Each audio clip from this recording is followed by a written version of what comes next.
लो जी एक बारी फिर रेस अकैडमी ने गड्ढे झंडे पहले दो लेबर इंस्पैक्टर के टॉप 2 पहले दो पीयूष ते शुभम ਵਧਾਈਆਂ ਭਾਈ ਬਹੁਤ ਬਹੁਤ। ਤੇ ਇਹ ਹੁੰਦੀ ਹੈ ਸੈਲਫ ਸਟੱਡੀ ਦੀ ਜਿਹਨੂੰ ਕਹਿੰਦੇ ਨੇ ਵੀ ਤਾਕਤ। ਤੇ ਬਾਕੀ ਵਧੀਆ ਕੰਟੈਂਟ ਲਿਆ ਮੇਰਾ ਮੁੰਡਾ ਝਾਕੇ ਨੇ ਮੇਰੇ ਕੰਨੀ ਵੀ ਕੀ ਹੋ ਗਿਆ ਪੁੱਤਰਾ ਟੌਪ 2 ਆਇਆ, ਬਹੁਤ ਖੁਸ਼ੀ ਆ। ਮਿਹਨਤ ਆ ਭਾਈ, ਵੱਧ ਤੋਂ ਵੱਧ ਟੈਸਟ ਦਿਆ ਕਰੋ, ਕਿਤਾਬਾਂ ਪੜ੍ਹੋ ਕਿਤਾਬਾਂ ਐਂਡ ਸਹੀ ਥਾਂ 'ਤੇ ਪੜ੍ਹਿਆ ਕਰੋ।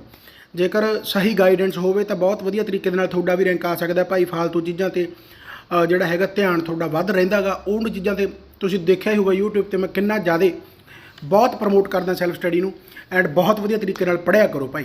ਤਾਂ ਰੇਸ ਅਕੈਡਮੀ ਯਾਨੀ ਮੈਨੂੰ ਕਹਿ ਲਓ ਵਧਾਈਆਂ।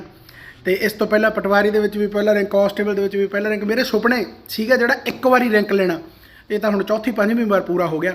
ਤੇ ਇਸ ਤੋਂ ਬਾਅਦ ਵੀ ਜਿਹੜੇ ਰੈਂਕ ਆਉਣਗੇ ਰੇਸ ਅਕੈਡਮੀ ਦੇ 2023 ਤੋਂ ਲਗਾਤਾਰ ਰੈਂਕ ਆ ਰਹੇ ਨੇ।